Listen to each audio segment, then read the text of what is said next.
What's up, everyone? Hope you're doing well today.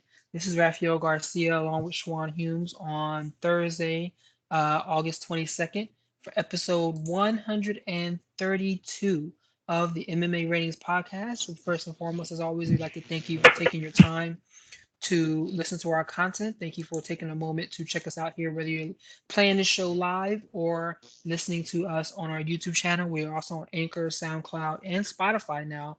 So follow our podcast in all of those locations. And as always, subscribe to our YouTube channel.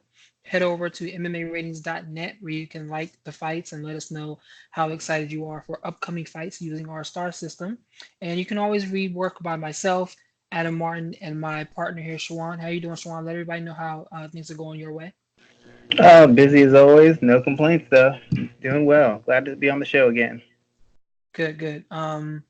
So we got a little bit to talk about today. We definitely have UFC 241 to recap. There's some, there were major developments across a couple of weight classes last Saturday at that event. And I also want to talk about Bellator looking to sign Cyborg and Kat Zingano, and also Conor McGregor and his apology along with the interview that he did with Ariel Hawani. We're going to start there. Did you see that interview that just happened a few hours ago? I actually did not. I heard once again heard about it. Hadn't had a chance to sit down and check it out. So it's pretty interesting. It's of course it's one of those um, damage control type of interviews where he's been out, wilding out, doing Conor McGregor things, and I guess it's gotten to the point now where he has to do something to let people know he's not a wild man and let people know he's not damaged goods. He basically, I want to say, apologized for hitting that old man in the bar in Dublin last week, and he talked about that for a moment, and he had a pretty interesting quote around it as well too. Let me see if I can find it real quick to see what he said. Give me 1 second because I just had it pulled up. Give me 1 second. See if I can pull that up again. See what he said. No, I don't have it there. Sorry about the second, folks. Let me see if I can find that quote he had. Not there. One more, check one more place. Nope, not there as well. So I don't give a shit. But yeah, he basically was apologizing for that moment, and it's one of those typical athlete apologies where he notes that he has a lot that he could lose for himself and his family for generations to come if he doesn't behave. So he basically said he was going to keep himself from losing control and acting out in public like that. But he also said some other things, some interesting things where he commented that before he broke his hand, that there was talks of him to return in July to fight at Madison Square Garden, and his opponent would have been none other than former World Series of Fighting champion Justin Gaethje. That's who he was in talks of fighting. What are your thoughts about that, there, Schwan? Would that have been a fight that would have stolen the show back in January or July? Yeah, I mean it would have been a good matchup. Gaethje's dangerous because of his chin, the volume he throws, the fact he punishes the legs and the body, and he puts everybody he fights through hell. But Gaethje is also a good matchup for Connor because Connor has layers to his striking. He's very good with the distance management, and while Gaethje is fairly defensively sound, he is hittable. And when you're that aggressive and you throw that much volume, you're vulnerable to getting countered. Connor's a volume counter puncher, counter striker, which basically sets up the matchup that he wants. A guy who's not going to wrestle him, a guy who's going to seek to break him, a guy who's going to seek to knock him out, which is the fight Connor wants, which allows him to possibly get a fight that's going to draw on attention and get a big win that could springboard him right back into contendership in the division. So I definitely agree with you. I think it would have been an action-packed fight. It's a fight that could have gone well. It could have gone good for Conor. It could have gone badly. I think the longer the fight would have went on, it would have been more dangerous for him, just because we know that he struggles in longer affairs. So that was a pretty bit of interesting news that came out in this interview on ESPN with Ariel Hawani. He also brought up Khabib and that he wants to get his belt back from Nurmagomedov. And can you hear me there, Sean? You there? Yeah, I can hear you. Yeah, I got you. Okay, I thought I had a technical issue. But yeah, so he talked about getting his belt back from Nurmagomedov, and I don't know, man. Do you think that that fight would go any differently if they fought right now, or is it a situation where the fact, well, they've both been inactive since then, but is um, Khabib so far ahead of Conor that you think this fight will go the same way the first one did? Well, for one, I saw the fight a little bit different than a lot of people saw it. I clearly Khabib won. He was able to control grappling exchanges. He landed big on the feet a couple times. He was able to finish and submit Connor. My perspective on it was Khabib was expecting to get takedowns easier than he did. He was expecting to have more control over Connor on the ground than he did, and he was expecting to be able to put more punishment on Connor on the ground than he did. I'm not saying he didn't land punishment. I'm not saying he didn't submit him because I saw that, but he wasn't nearly as overwhelming and damaging as we had been used to seeing Khabib doing. Even people who don't like Conor McGregor have to admit Conor showed very improved takedown defense. It showed excellent, if not very good, if not excellent, ground defense on the ground. Khabib really wasn't beating him up that much early, even though he took him down. And on the feet is where really Conor's lack of sharpness and timing kind of put him at risk. The question isn't can Conor have technical answers for Khabib. The question is, does he have enough answers? It's like I've grappled before, I've sparred before. A guy shoots, I could probably defend the initial takedown, but when he starts chaining him, that's when I can't defend him. And it's the same thing going against a grappler. I could go against a high level grappler. He spins out for the armbar. I could probably defend the armbar. Then he transitions to the triangle. I might be able to defend the triangle, but when he's switching back and forth, I'm probably either going to get caught or he's going to reverse me and then put me in another position, get side control, and work me over from there. Defending individual techniques isn't the problem. It's being able to defend the techniques that are second, third, and fourth. Because when you're dealing with somebody of that high caliber of skill set, the first one is just to feel her out, just to get you in the position to set up the second one. Whichever one gets you is the one that gets you. All I'm trying to do is get you in position so I can find which technique is going to be the one that's going to get you where I want or end the fight the way I want. It's the same thing with striking. It's just with grappling, it's a little bit more hands-on. I don't know that Conor can make up that kind of difference because the fact of the matter is, grappling with somebody like that, they're used to it. You're conditioned for it. Grappling is extremely exhausting, and if you're not conditioned for that, it's very hard for you to be technically sound. It's hard for you to create scrambles. It's hard for you to even have the will to fight submissions or to squirm out or just to keep going because your body's not conditioned to that. I don't know that Conor can make that up in 6 months or a year. Now he could come up with, if his striking is a little bit cleaner, he can defend well enough to get his strikes off. But to actually be in extended grappling exchanges with Khabib, I think he needs to have another fight and then take another 6 months and really get his striking down so that the grappling is a supplemental aspect of the game. He can't depend purely on his grappling. He's not conditioned well enough and he doesn't have a deep enough toolkit or a high level enough weapons in his toolkit for him to do more than nullify Khabib in spots, which is what he did. But he was never in any danger of finishing Khabib or dictating where the fight would go. So I want to talk about what you just said from a statistical standpoint, because I don't totally agree with what you were saying about Nurmagomedov's takedown efficiency. Because in that fight, he scored 3 of 7 takedowns, one in the first, second, and fourth round. Well, he went 1 of 2 in the first round, and then he was perfect in both the second and fourth round. He only needed 1 takedown in both of those rounds to keep Conor on the mat. And Nurmagomedov scored 45 of 63 strikes on the ground, which is almost as many strikes Conor scored across the whole fight. He landed 51 significant strikes, and to Nurmagomedov's 45 that just came on the ground. He had 70 overall. I don't know, man. The way this fight kind of played out, I think it played out pretty much the way Nurmagomedov wanted him to. Yeah, he didn't. Did he bloody Conor up? Probably not as much as he may have wanted to, but Conor didn't have an answer for anything. He really, I mean, he got up off the ground 1 time out of being placed there 4 times. So I don't think he really did enough to say that his takedown defense really did improve. I mean, he stopped 3 takedowns in the third round, but we know that Nurmagomedov took that round off as well, because that's actually the only round that he allowed McGregor to outstrike him in as well. Yeah, I thought the same thing. I thought similar things, but I was watching the fight and I was interacting with a couple people who were friends with Khabib and trained with Khabib. That's why when the whole brawl broke out afterwards, everybody was shocked, and I was like, "Nah, dude, I knew what was happening." One of the guys told me, "As soon as this fight's over, watch what happens."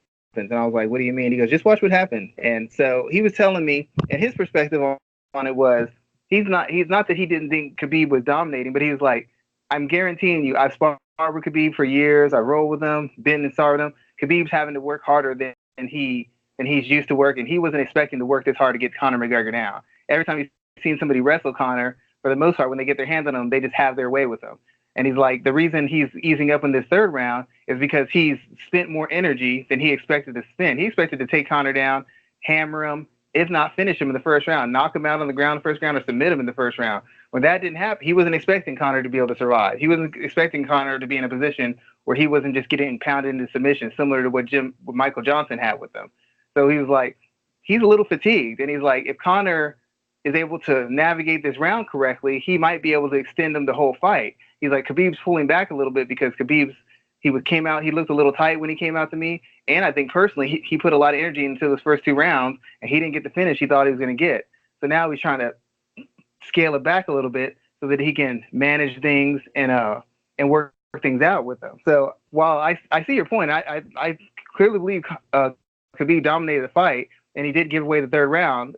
There was just a reasoning behind it. And we don't know. I'm not in Khabib's mind. I'm just telling you what his trainer partners told me. They said he looks a little tight and he looks a little fatigued, and they were afraid that he had maybe gassed himself out, and this was going to be the point where Conor turned the fight around on him, because they weren't used to seeing Khabib kind of ease up on anybody. Usually he just builds up the pressure. You don't see him letting guys out of position. You don't see him not committed to what he's doing. And they said, I saw a little hesitation there, so I thought he might have completely gassed. But fortunately for him, he navigated the round, took back over in the fourth round. But guys I know who know him personally and rolled with him for years, they felt there was some concern. They thought Conor might have figured him out and got him in a position where he was going to be gassed and be subject to being overwhelmed by Conor. Good thoughts there, sir. Some pretty interesting thoughts there. I think so those are the main like the three big points that came out of this interview. I need to rewatch it after our show today to kind of give some more insight. But I didn't want to linger too long on that because I'm kind of tired of talking about Conor. I would love to talk about him in a competitive stance, like when he's getting back in the cage, what's going on from there. I'm kind of tired of talking about the outside of the cage actions and antics, but it is what it is. This is part of the sport that we cover every day. So he's kind of over. Just so you know, and I'm sure you feel similar. He's kind of overplayed his hand a little bit, because he was able to tease people with the interest of him fighting, but when there was no announcement made and injuries come up and he's getting all these brawls, it takes away from some of his validity as a fighter. Because Conor might be many things. Maybe he's out of control. Maybe he's spoiled and he's pampered by the UFC. But he is a good fighter, and it's been to the point now where his fighting is overshadowed by his antics. And as a fighter or an athlete or a parent, whatever you are, you never want your antics to overshadow who and what you are. And that's the way it's beginning to look like for him. And he's really starting to feel that pressure. People aren't talking about it. They're talking about Nate Diaz, and he could have had the fight with Anthony Pettis. He could have been in position to reestablish himself in a big, beating Pettis off a big win and have the whole platform to himself and take over the whole show again. But he overplayed his hand. He's been out a little bit too long. He's coming off a loss. And now he's kind of an afterthought. I mean, even though he's still a name, guys like Masvidal and Diaz are getting more attention than Conor. And 2 years ago, Conor was the biggest name in combat sports outside of Floyd Mayweather. So let me ask a question here. Do you think that his outside of the cage action and antics are tainting him in the view of his fans? I think to the point now, I really think it's starting to. I mean, he still has his dedicated fans who believe in him, and Conor's the best and Conor's the greatest. But now it's starting to get to the point where it's hard to defend him. I like Conor McGregor, but what am I going to say when somebody says he needs to get a win? He does need to get a win. He needs to take a fight instead of making smart comments about people who win or lose fights. It's always like he's not doing anything. He's still a star. He's still a celebrity, but his legitimacy of a fighter has been impacted because he's not fighting. He's just taking shots at people and saying, I want a title fight. And when Conor came in here, people said he was an act, he was a front, he was a fake. But the fact of the matter is, Conor fought everybody and fought often and built himself up and put himself in position to get the fights he wants. Whether there's favoritism or not, nobody could argue he was coming in there mopping the floors with guys, fighting every so many couple of months and beating top ranked guys. That's how he got to Aldo. He had to go through Mendez, Poirier, Seaver, Holloway. That's a good resume. But now the personality and the extra stuff is overshadowing that. Who's Conor beat? How often has Conor fought? He's lost in boxing, lost to Khabib. Now he's sitting out there being cocky, making comments. That works when you're knocking fools out. That works when you're beating top ranked opponents. It don't work when you haven't touched the inside of the cage. People don't want to hear that tough talk when you're still a fighter who could fight and you're not fighting. Now you're kind of like a celebrity or like a fan. You're just another guy making smart comments. So he really needs to get in there because his fans still have faith in him, but it's very hard to defend him when he has literally done nothing of the sort, nothing to draw attention, nothing to legitimize that faith in him. What can I say as a Conor fan to you if you say, well, Khabib's the greatest, Khabib's getting ready to fight Dustin Poirier. I don't know when the hell Conor's going to fight again. I don't have a comeback. So do me a favor, man. Your mic is like cutting, like not cutting out. It sounds like it's scraping against something. So see if you can get that squared away. But yeah, that's definitely some strong insight in Conor and where he stands right now. Another person that we're talking about what is next for them. Actually, two other people are Cyborg and Kat Zingano. As you know, Cyborg has been released, not released, but she fought out her contract, and the UFC is not going to attempt to negotiate with her. And Kat Zingano was released last week. Both of these two individuals, Scott Coker went on record today saying that he is interested in bringing them both in. And what are your thoughts about that? Should Bellator look at picking up Zingano and Cyborg? Would that be a valuable purchase? Not purchase. Would that be a valuable signing for that organization? I mean, I don't see how it couldn't be. Cyborg's still one of the. I mean, to be honest, even though she lost to Amanda Nunes, I'd probably say Cyborg's more famous than Nunes. Cyborg's probably the biggest name in women's mixed martial arts right now, as far as worldwide attention and brand. And she's coming off a win. She looked good in it. She's only had one loss in the past 10 years. So it's an excellent pickup. It legitimizes their division, and it gives them a name that people are going to be interested in seeing the fight. Same thing with Zingano. Zingano's not wildly popular like Cyborg is, but she is a name. She has a fan base, and she's only been losing to the better girls in the world. And right now, as thin as the UFC's bantamweight division thin as their featherweight division is, Kat Zingano still would be probably one of the top 3 to 5 athletes in Bellator, and she's fought a higher class of opponent. She's fought at a higher level in a higher class. It's a good signing regardless. They need names, they need people with interest stories, and they need people who can fight. Kat Zingano isn't what she used to be, but she can still fight. And Cyborg isn't what she used to be, but she's still no worse than the second or third best female fighter in the world. So it's a great pickup for him. Good thoughts there, sir. Do you think that either one of these women will be champion in another organization? I could see Cyborg being a champion in Bellator. I like Julia Budd, but Julia Budd, in my opinion, hasn't beaten an elite fighter yet, as of yet. Every time she's faced the elite, she's lost. And I know she's put on a lot. I want to say she fought Ronda Rousey before. I don't think she fought Cyborg. She fought Rousey and Nunez. I know that much. Keep talking. Let me see if she's fought Cyborg before. And Bud's a good fighter. She's a good striker. She's disciplined. She's a very good grappler. She's got good wrestling. I don't know that she has the athleticism or the power. She doesn't have Nunes' athleticism or power, and I don't think she has the subtle counter striking that Nunes has either. Could she hit Cyborg? Yeah. If Spencer could hit her, she can hit her. Can she get her down? Possibly, but I don't know that she's physically stronger than Cyborg. I still don't know that she's a better athlete than Cyborg. And when Cyborg starts putting pressure and putting shots together, I don't know how well she takes it. In all the fights she's been in, she's been the boss, and she's been running over girls, and she's not going to do that to Cyborg. I mean, she could hurt her. Cyborg's chin isn't what it used to be. I think Cyborg's lost a couple of steps, but technically speaking, strategically speaking, Cyborg's better than she's ever been. And I don't know that Bud's on the striking level or the athletic level of a Nunes. So Bud has fought. She only lost twice in her career, and that was to Ronda Rousey and Amanda Nunes. She lost to Rousey in 39 seconds and Nunes in 14. This was back in 2011. Yeah, the two best athletes she's fought and the two best fighters she's fought, she's lost to, and she's on a winning streak in Bellator. But who in Bellator? I mean, in Bellator, Felicia Spencer's probably a contender right now. I mean, to be honest, if we're being honest, against the girl she's fighting, Felicia Spencer's probably a contender in Bellator. And if, like I said, if Cyborg fights and she loses to Bud, that tells me more about where Cyborg's at than tells me that Bud's elite. Mm-hmm. And I'm a Bud fan. I can only go by what I see. Good thoughts there, sir.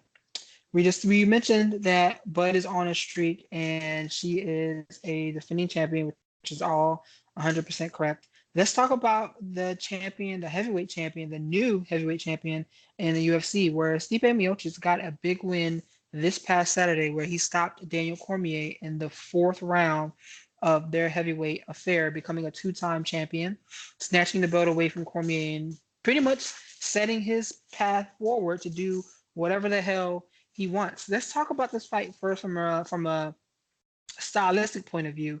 What did you see there, and what did you think of the adjustment that he made to begin attacking the body? Well, I have two puts on this. One, it was a good adjustment. It's very good, and I have to commend him for making the adjustment. That's the complimentary part. Two, the second part of this, and I made sure to leave with a compliment because the second part isn't very nice at all. I don't understand how the hell it took him 2 tries and 5 rounds to figure out you need to attack Daniel Cormier to the body. Like I understand why Ozdemir doesn't do it, but even Gustafsson touched the body a little bit.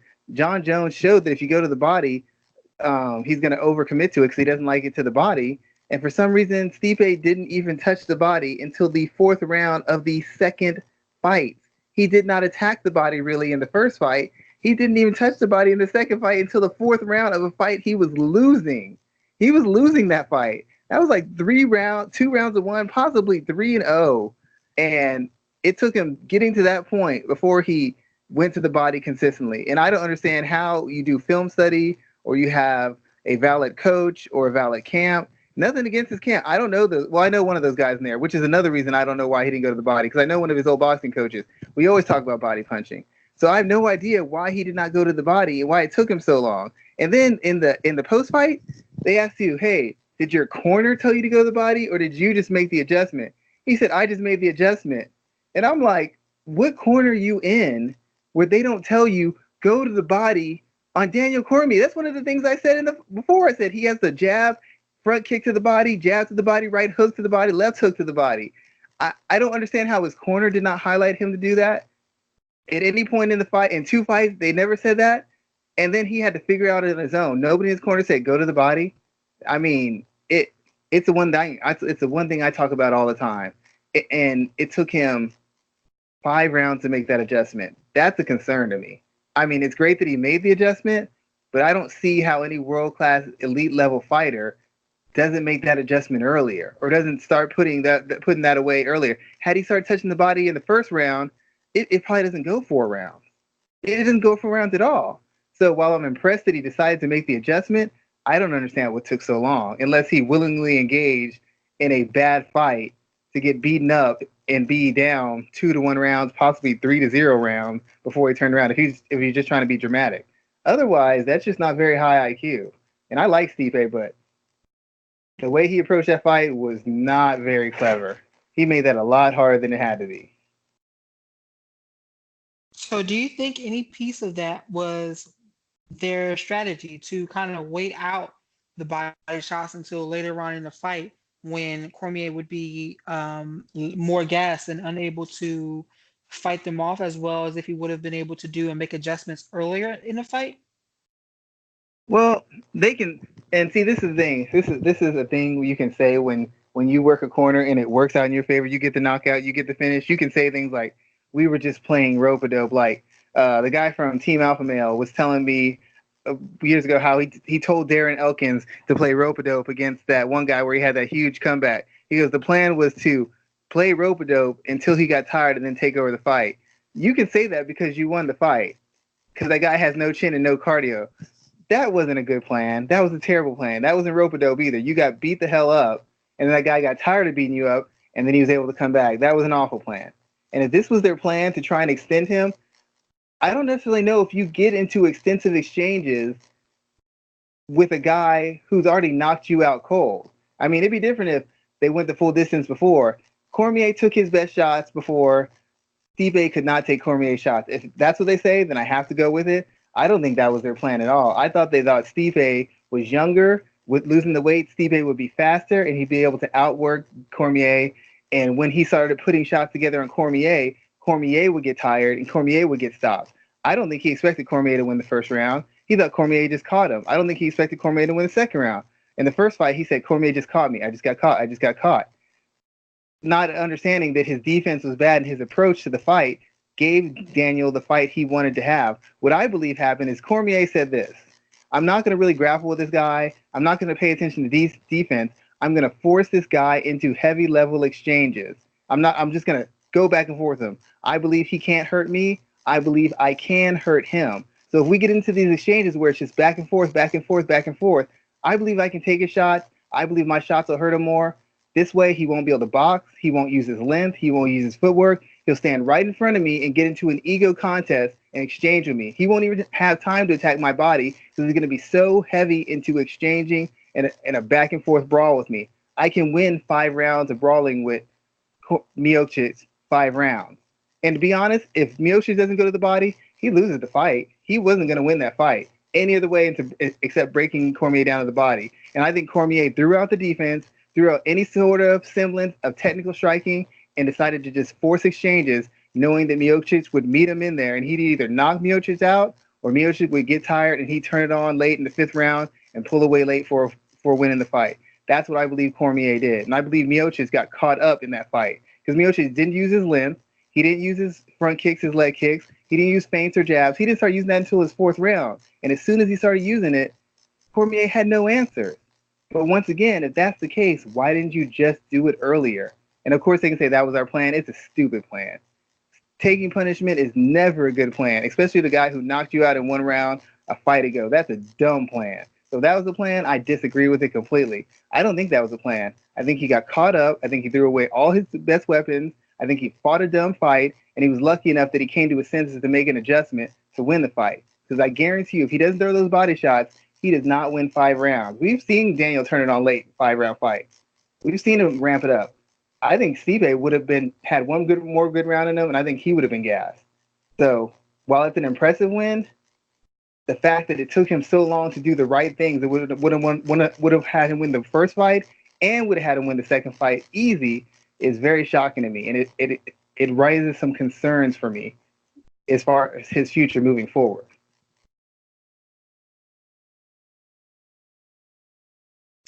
So, who do I want to focus on here first? Let's talk about Cormier for a second. Why do you think he didn't switch up his strategy to begin scoring some takedowns here? Because we saw him score some clean takedowns in the fight whenever he attempted to do so, like he did it at will. So what stopped him from scoring clean takedowns later on in the fight when he started taking those body shots, or when it was clear that Stipe was switching up his style? Do you think he was too tired to do so at that point in time, or was there something else that was wrong? I think he was a little tired, but secondly, and more importantly, in the first fight with Gustafsson moved around a lot, but then at a certain point, Gustafsson just started exchanging with Cormier. Cormier likes to force these heavy exchange fights where guys burn themselves out, or he knocks guys out, or he can finish guys, because he believes his chin, his activity, his pressure can break almost anybody. And except for Jones and now Stipe, he's been right. He's fought world-class guys. He's always taken their best shots, from Johnson to Ozdemir to Stipe, and he's always been able to finish them or run them into the ground by walking them down. Against Stipe, I really believe he felt, I can take Stipe's shots. Stipe cannot take mine. First fight, he was hitting me left and right. I hit him with like maybe 10 shots, and he was out cold. He believed that he could take Stipe's shots. He believed Stipe could not get into heavy exchanges and win them. He believed Stipe couldn't go a hard 5 rounds and beat him. He didn't have any faith that Stipe could do that. Forcing that kind of fight makes you fight dumb. It's like when we see a fighter, why is he exchanging? Why not just go to the ground? When you get caught up in somebody else's fight, you get drugged into their fight, you start fighting stupid. When you start fighting stupid, you give them opportunities to win. That's all that happened. He engaged in that fight. Now, as far as taking Stipe down, It's one thing when you're doing body shots, you kind of you drop levels a little bit with your knees. You change levels. When you change levels a little bit, your hips drop a little bit. When your hips drop a little bit, it's a little bit harder to pull them out from under somebody to finish takedowns. Second of all, when Stipe was going with those body shots, Stipe was circling back and forth. He was pivoting around Daniel a little bit. He was moving. It's one thing to shoot a takedown when somebody's coming forward or standing right in front of you. Somebody's on their toes, kind of pivoting, angling in, angling out. It's hard to get a clean shot. And if Daniel goes for a takedown, which takes a lot of energy, and Stipe's off at an angle, and Stipe can just limp leg his way out of it, or Stipe can just sprawl out on Daniel, where Daniel's extended. You want Stipe Miocic on top of you when you've got half of a leg and he's about to drop hammer fist on the back and side of your head? You don't want that. You want to shoot for him, and then he's off at an angle and you miss completely, and now you're on the defensive. You don't know where the strikes are coming from against a guy who's a proven finisher against Stipe. You don't want that either. So the movement and the fact that he was changing levels made it a lot harder for him to get those takedowns. If Daniel wanted to use the takedowns, he should have mixed them in, maybe begin the round or halfway through the round or at the end of the round. He should have finished with a takedown, because that would have made Stipe be a little bit more gun shy, because now he doesn't know if Daniel's just attacking with punches, or is he punching his way into a clinch or punching his way into transition to a takedown. And the one other thing Daniel could have done, better yet, Daniel didn't touch the body very much either. I don't know why he wasn't attacking Stipe to the body. He's the right height. The body's right there before the head is. Body head combination. He would have went to the body, then the head consistently, and back to the body. Stipe wouldn't have made it out of the fourth round either. It was just a very low level fight in regards to technique and strategy. It was brilliant strategy, but very shallow. But it was very shallow and sloppy technique. It was basically a tough man fight with occasional mixed martial arts skills thrown in there. I've seen sparring matches more technical than that. It was a matter of heart, a matter of will, and somebody in the fourth round decided, hey, I'm going to fight with some common sense. And when they did that, they won it. Just like when Daniel fought with some common sense, he won the round easy. But then he decided, I'm going to make it an ugly fight. I don't want it to be technical. I'm going to make it ugly, and I'm just going to out-tough this guy. And then Stipe bought into that. And then he decided, wait a minute, I'm a better striker than this guy. Let me go to the body. Ding, ding, ding. Then he won the fight. So we talked about this last week, and we didn't come to a conclusion at all about who would be our top heavyweight of all time based on the outcome of this fight here. And now that we saw what happened and what went down, and that Stipe is now the champ, who do you have as your number one heavyweight fighter of all time now? I guess probably Stipe or Fedor. I think Fedor's run was pretty impressive because he came out of nowhere and demolished Crow Cop and beat Nogueira when Nogueira was Nogueira. And he was just mopping the floor with Kevin Randleman and Mark Coleman. He was just really beating guys who weren't used to being beat in that manner. I guess Stipe, if you consider the UFC to be the peak of mixed martial arts, he has defended the belt more times than anybody. He beat Daniel Cormier, who was an unbeaten heavyweight, who had also won the Strikeforce Grand Prix, and it was a light heavyweight champion. So I guess if you go off of the legitimacy of the guys he's beaten more former or current world champions who are close to their peak, and I guess that would be the separating factor between him and Fedor, because Fedor later in his age started fading and getting knocked out by nobodies. But that being said, if Stipe is fighting 4 years past his prime or 6 years past his prime, he's probably going to be getting knocked out too. But I'd still say it's between Fedor and Stipe just because they've been active. Cain Velasquez had bright spots, but he wasn't active. Junior Dos Santos was active, but he was only competing at a high level for a brief period of time. The rest of the time it's been hit or miss. So I definitely say it's between those two. Good stuff there. Now let's turn to what many are considering the real main event of the fight, where we have Nate Diaz getting a very, I don't want to say dominant, but very strong win over a game Anthony Pettis. And this is a pretty big fight because it allows Diaz to secure himself in not necessarily the title picture, but in the main event picture, because he did a fantastic job of calling out Jorge Masvidal after this. And this is a fight that, I mean, this fight could headline a pay-per-view on a properly built card. What are your thoughts? Let's talk about the fight itself first, and let's talk about Nate Diaz and what he did to get the win here. Then I also want to talk about Anthony Pettis and what's next. But let's start there with Diaz. What are your thoughts about this fight and how he performed on Saturday? Um, he wasn't the Nate Diaz of old just because I don't think his conditioning was where it should have been. It's just he's used to. Before we go on, did you see what he said about that? Because somebody asked him about that. I saw that he was saying how he was tired and he got gassed. I think what halfway through the fight, if he said. Yeah, did you see why he said that though?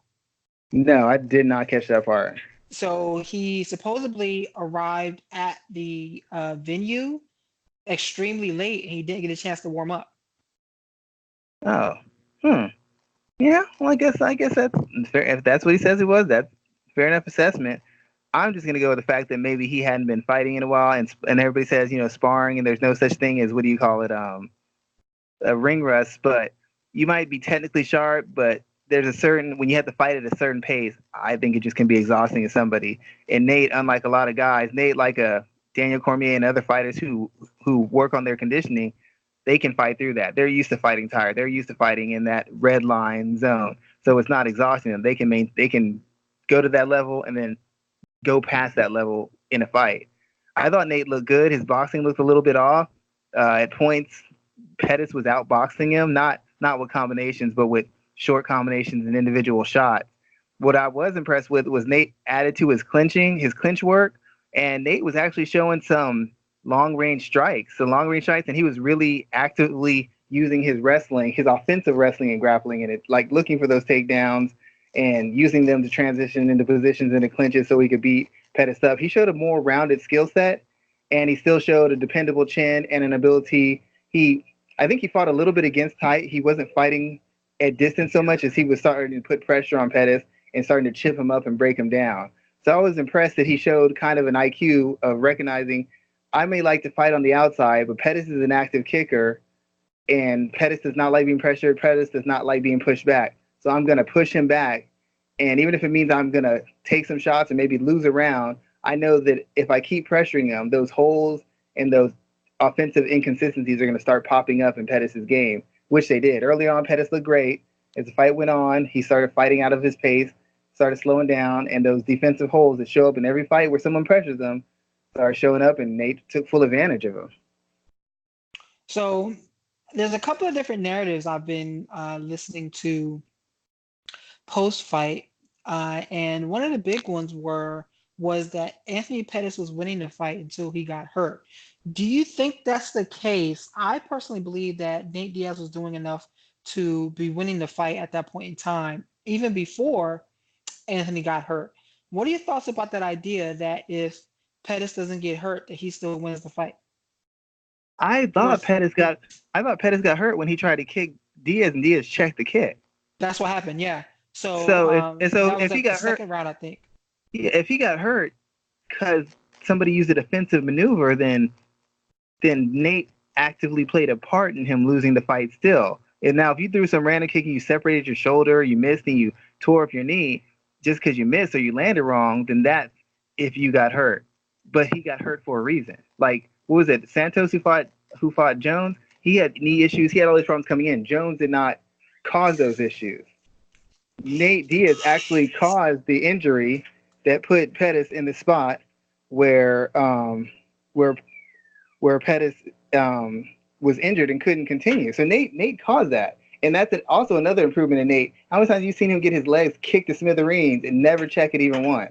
I think it's the first time I've ever seen him check a kick, to be honest. So I can't give Pettis that way out. Your foot or knee or whatever got hurt because Nate checked your kick. He knew you were going to go kicking for his leg, and he took that away. Took that out of the equation early. I won't say that Pettis wasn't.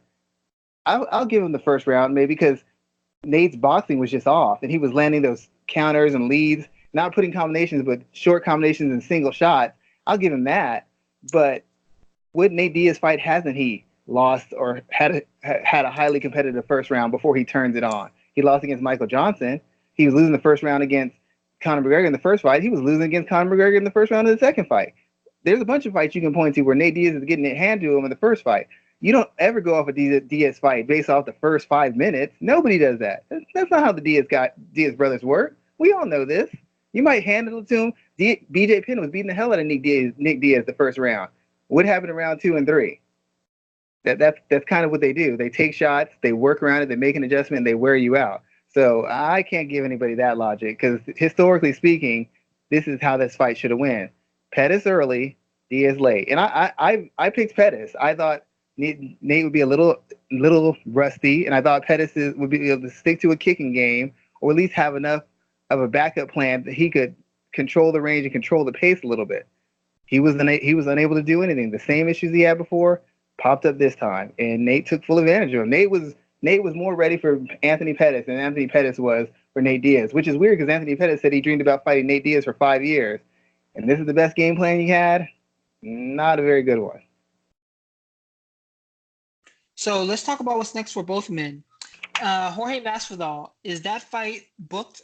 Is that fight as easy as booked for these two guys? Would you make it a main event for an event? I think that this should be a main event fight. It could easily carry a pay-per-view if built around a properly structured card.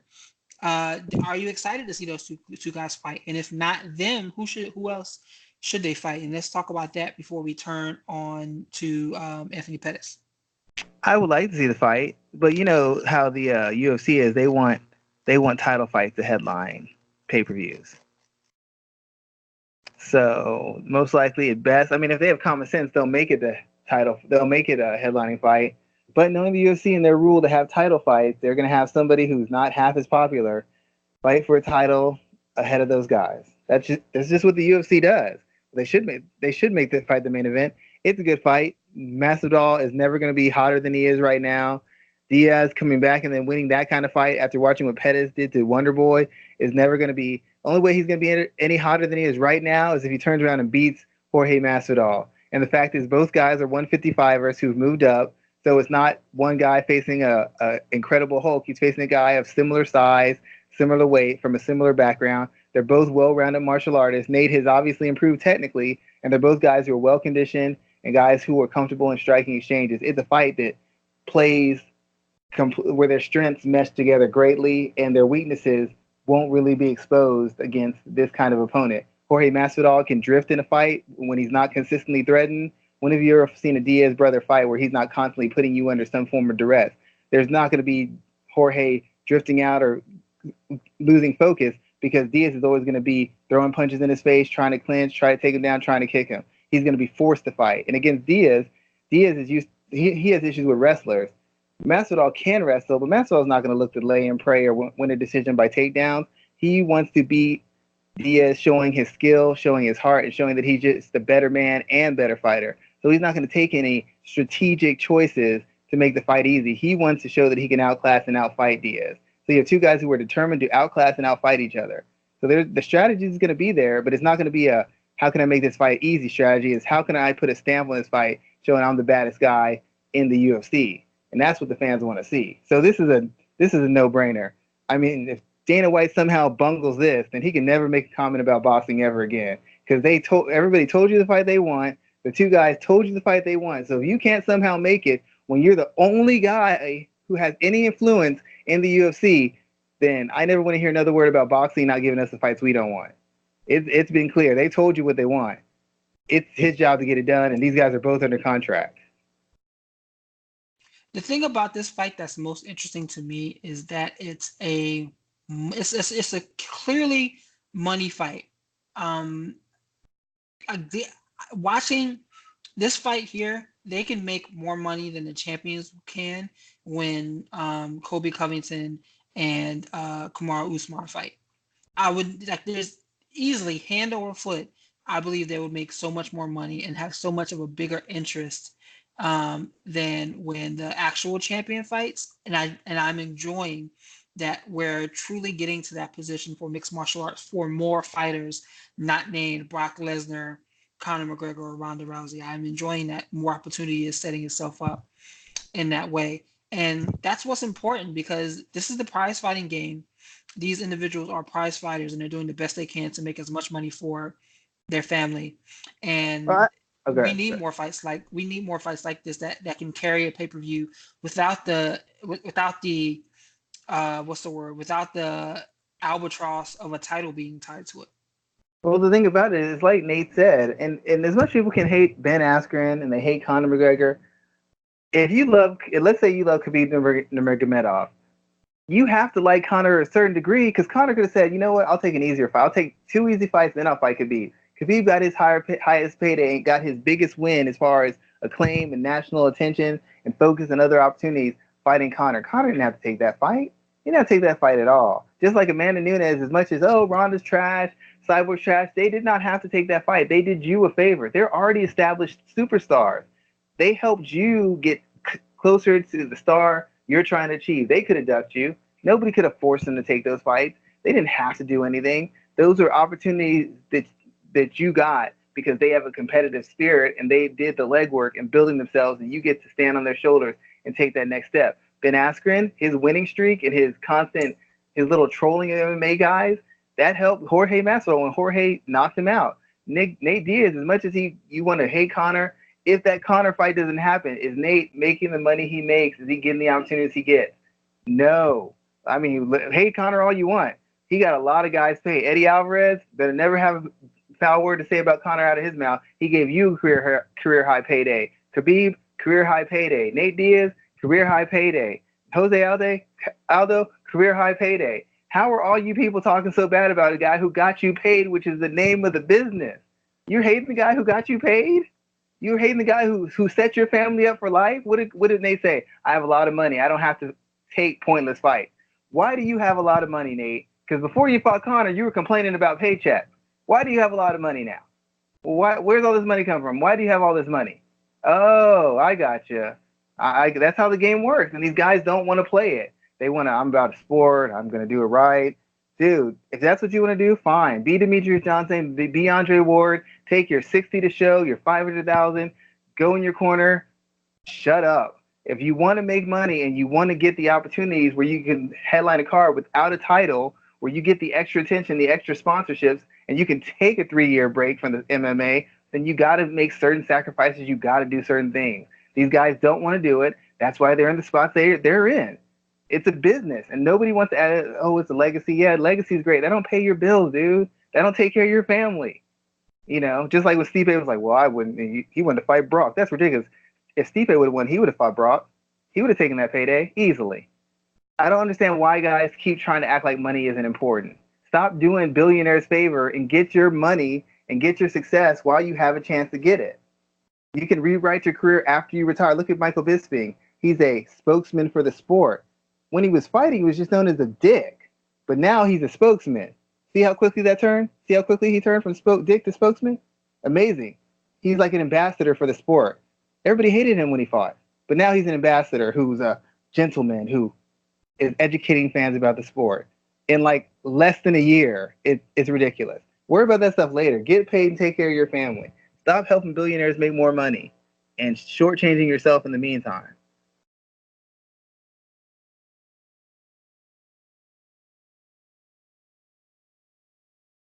Definitely some good commentary there, sir. I really appreciate what you had to say because this money game is real, and these individuals have to put themselves in a position to make the most amount of money that they possibly can over their very short careers because they don't have the opportunity to do long term. They don't have the opportunity. They don't have the what's the word? The privilege of knowing that they will have a long career, as most professional athletes do If you're a not. professional So athlete, you never have the privilege. If you're a professional athlete or an entertainer, every day you get to make millions is a day you need to thank the Lord for because that can end quick. Injury and how many one hit wonders have we had? 10 million one year, next year you can't even. You're going double plastic.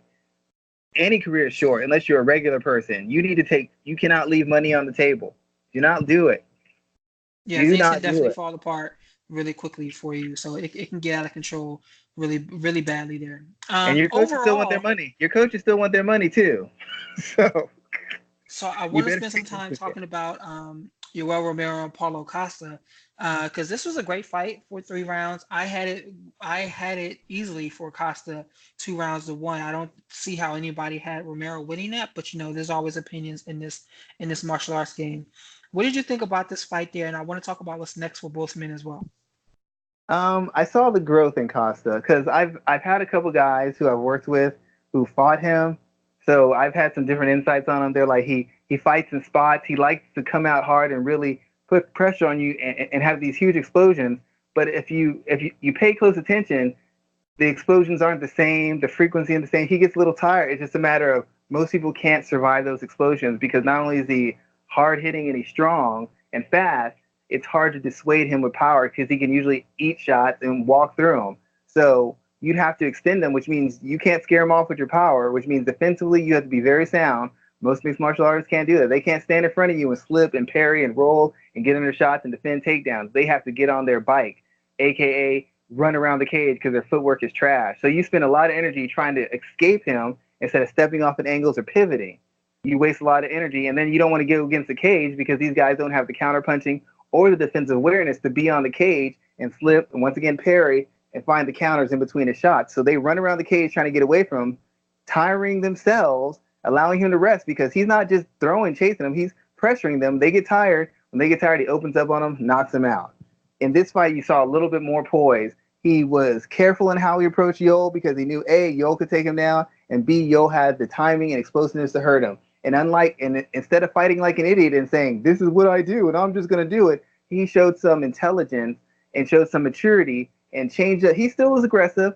He still threw for the knockout, but he picked his spots a little bit more carefully because he knew it was waiting on him. And some people could say that's scared. To me, that's showing a sign of intelligence because you recognize the threat in front of you and you made an adjustment in how you approach, even though it's a slight one.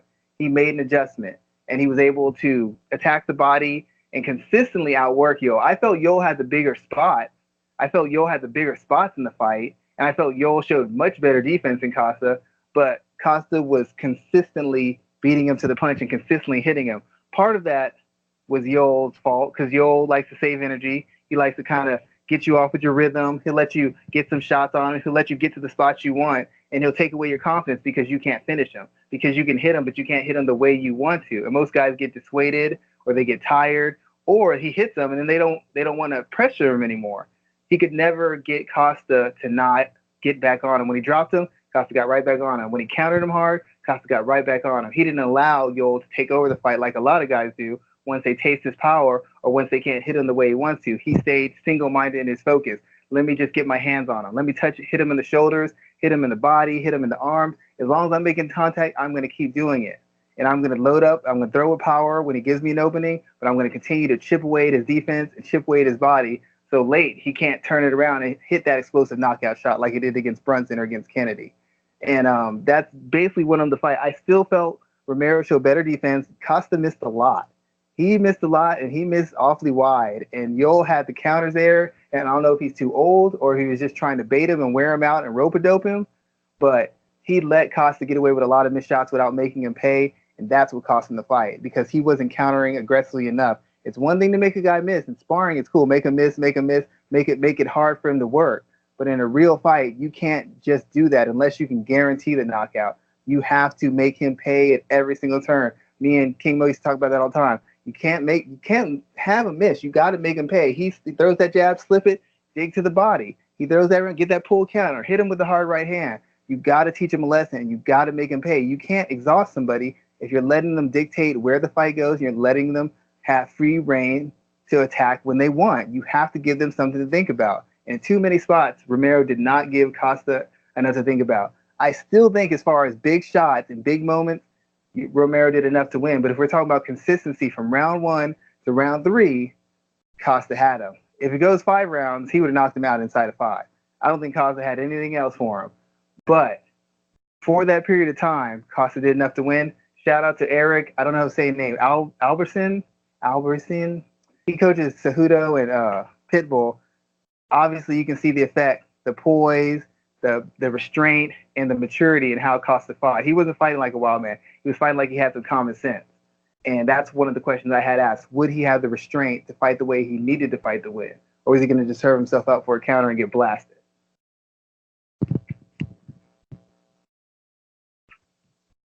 So even though he took some great shots from Joel throughout this fight, but he was able to His defense hold is on. awful. Yeah, his defense was awful, man. His hand, like I feel like someone like Robert Whitaker would piece him up. Um, When from his chin goes, it's gonna get bad real quick. I hope his chin lasts for a while because once it goes, it's all over. It is all over for him. But yeah, his defense. I mean, he was wide open for a wide majority of the fight. There is just the simple fact that he knew he could take those shots. But what if I'm in his corner right now? He needs to be putting himself in a position to be an alternate fighter for this Adesanya Whitaker fight because we know Whitaker has a tendency to get injured. He's gotten injured last minute before. If I was his manager, if I was Costa, I would be doing all I can to stay healthy, stay in shape, and stay on weight to make sure that if something happened in that October fight between Adesanya and Whitaker, that he is immediately inserted as the alternate fighter. Yeah, I mean, I don't know that he's going to. And to be honest, given the fact that he was in quite a punishing fight, depending on when that fight takes place, I mean, you want to make sure you're at 100% at your best. And when you don't know what's going on, you don't know if you're peaking. And quite frankly, he probably needs to take a couple weeks off. He was taking some pretty heavy leather. And not just that, when you're punishing somebody, landing those kind of shots thrown with that kind of power, that takes it out of you too. Those kind of fights are the fights that shorten careers. I fight Whitaker versus Romero was one of those fights that shortened your career. Adesanya versus Gastelum is a fight that shortened your career.